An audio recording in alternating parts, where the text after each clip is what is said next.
Doogie is headed to the Bronx. Is it worth it for the Red Sox?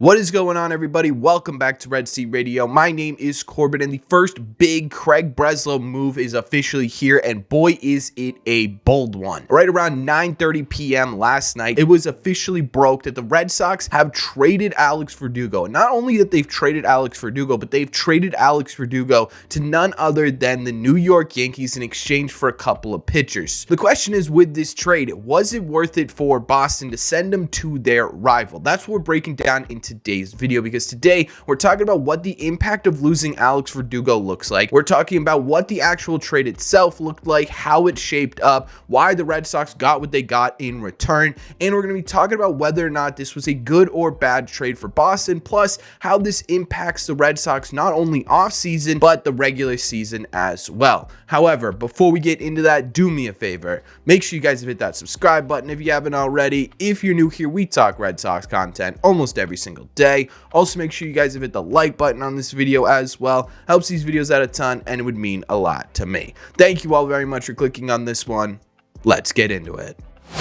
The official package between the Red Sox and New York was that the Red Sox traded only Alex Verdugo to the Bronx, again, right around 9:30 p.m. last night, and what they got in exchange for him were three right-handed pitchers, one of them being a right-handed pitching prospect by the name of Richard Fitts, another being a right-handed pitching reliever who has spent some time at the big leagues in 2 seasons in Greg Weissert, which I may be butchering a bit. I couldn't figure out exactly what his pronunciation is, but it looks like Weissert, so that's what I'm going to go with. And then they got a newly drafted right-handed pitcher by the name of Judice. Now, when we're talking about who the focal point of this trade was from a Red Sox perspective, who was sort of the big piece to keep an eye on as he gets older of this trade, it's going to be Richard Fitts. Richard Fitts was the number 12 prospect in the Yankees farm system before being traded over here, and since being traded over here, he's already the number 10 prospect in the Red Sox system. He's also the number 2 pitching prospect in the Red Sox farm system, right behind Luis Perez and right above Wilkerman Gonzalez. And the reason for this is, one, because statistically in 2023, he had a really great year. He spent his year 23 season in Double-A, where he made 27 starts and boasted a 3.48 ERA with a 1.140 whip, a pretty impressive walk rate at 2.3 per 9, and a solid strikeout per 9 at 9.6, which led to 163 strikeouts in 152 2/3 innings. So he had more strikeouts than he did innings pitched in Double-A, along with that lower ERA, and this was a really impressive statistical season for Richard Fitts. Fitts has a pretty highly graded fastball at 60 that sits around 91 and 94 miles an hour, an above average slider grade at 55, but his control is what is really exciting. Last year, he had the best control of any pitcher in the Double-A Eastern League, according to the league's managers. They all voted. It's sort of like a yearbook superlative type thing. Richard Fitts was voted as the best control in the league. He had a ton of control over his pitches last year. This guy doesn't really walk anybody. He strikes out people, but he doesn't walk a ton of people. His ceiling right now is sort of that back end mid-rotation type starter, with his sort of median right now being that back end starter, that number 5, maybe a number 4, with probability of being a multi-inning reliever. So his ceiling is pretty high. His floor is fairly low, but Richard Fitts definitely has the most potential out of the 3 of these guys who were traded over from New York, and it's definitely the focal point of this trade. The other 2 players are pretty interesting in their own right. Greg Weissert has some actual experience in Major League Baseball, where he spent about 31 innings in the league. He has a pretty high 3.60 ERA with a not much better but still lower 4.29 FIP and a 93 ERA plus, so about 7% worse than the average reliever in the game. Not terrible, not good, but really not bad either. The biggest concern I have with Weissert is the fact that he gave up a ton of hits last year. He had a 9.5 hits per 9 in 2023. That's a lot of contact, right? That's a lot of guys getting on base. That's a really high whip. whip. And while Weissert does have some swing and miss potential here, and he does have a pretty low walk rate, this is my biggest concern, right? I think Weissert was sort of the guy who was added into this trade to sort of even it out a little bit, right? To make sure that the Red Sox were getting the value that they expected for Alex Verdugo. He's also a guy who does have some potential. He's got a pretty nice fastball. He's got a really decent slider. This is the type of guy that you would hope that Andrew Bailey could come in and work some magic on, right? This is how you get to this sort of elite pitching status, is you find guys like this who have some things that they do really well, and you sort of extrapolate that. You make sure you get the most out of players. And if Andrew Bailey can do that with Weissert, he could be an interesting addition to the Red Sox bullpen. This is a guy who I would assume is starting the year in AAA and is going to be sort of your bullpen depth in case anyone gets injured, but I could be wrong, right? And he could end up being a guy who fights for a spot in spring training and earns that spot, and Andrew Bailey does some crazy things with. But again, this guy, in my opinion, is sort of the player who they threw in to be like, look, let's just even this out a little bit. And the last player on this list is honestly a flat out wild card. Nicholas Judice was drafted in 2023 in sort of the later rounds. It took him a little bit to sign, so he hasn't really played any professional baseball at all right now. We don't really know what he's going to look like, but he is a 6'8" reliever who throws gas. He's already hit 100 miles an hour on the gun. He also has a pretty nasty slider. It's sort of a theme with all three of these guys. They throw hard fastballs that are graded above average, and they have nasty sliders, which is really interesting from Craig Breslow. But Judice, as a reliever in college, didn't have the greatest stats in the world. College statistics, especially for relievers, aren't entirely reliable. He looks like a really interesting pick. He may even have the highest ceiling of any of these guys, as sort of how true of an impact he could have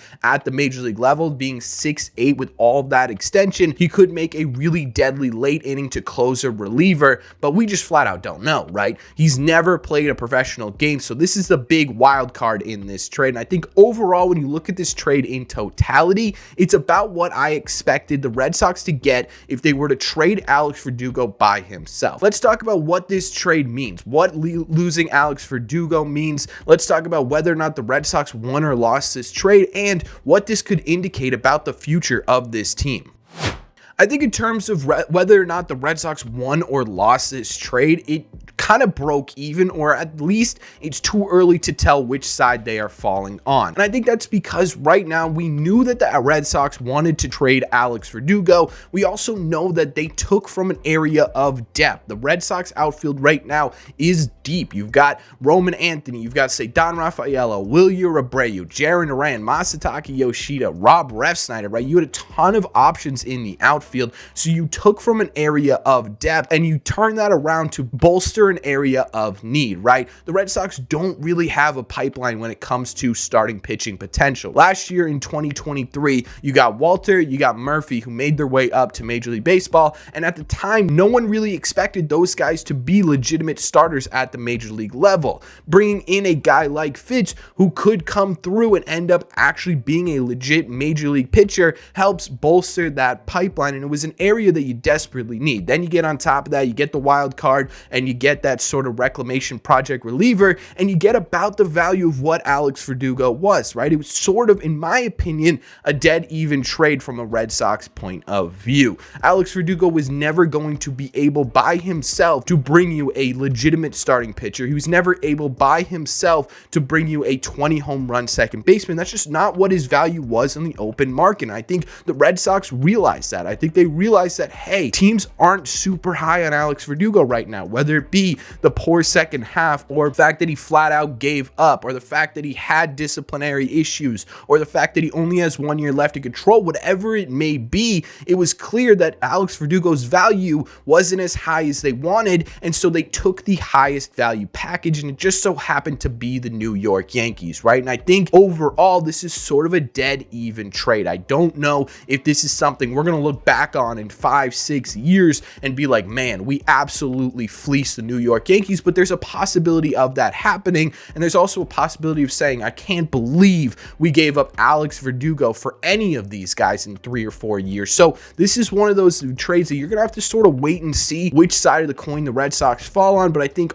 right now, just straight looking at it, to me, I'm mid, right? I'm dead down the middle. I'm not happy about it. I'm not sad about it. It just sort of happened in my opinion. And I think ultimately we're looking at the loss of Alex Verdugo. It's kind of a big one, right? Yes, he sucked at the second half of 2023. Yes, he had some off-field issues, but he was still a big personality on this team. He was still a Gold Glove player, and he was still a league average bat. Now you're missing that. And that sort of leads me to believe that there's more going on here. The Red Sox made room. They made about $9 million of room before they hit a luxury tax threshold. The Red Sox immediately showed interest in Lourdes Gurriel Jr. It feels like there is a bigger plan at play here, and moving Alex Verdugo was just the first step, albeit a really bold first step. But yeah, I think what the impact of losing Doogie is going to look like is going to depend on the other moves the Red Sox make that directly affect their major league roster look like before we get to 2024. And for that,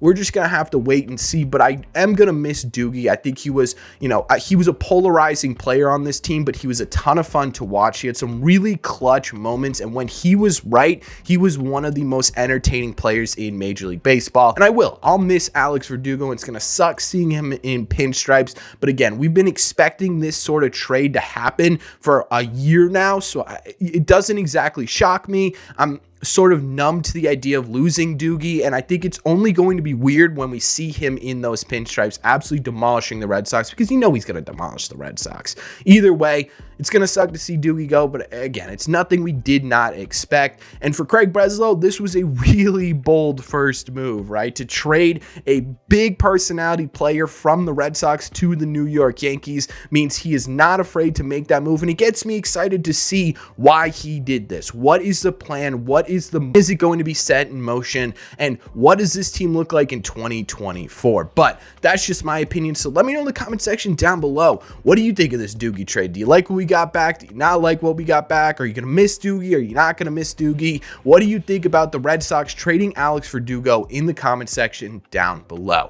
As always, if you made it to the end of this video, do me a favor. Make sure you guys hit that subscribe and that like button. If you're new here, we talk Red Sox content almost every single day, and it would help these videos out a ton. Thank you all very much for clicking on this one, and I will see you in the red seats.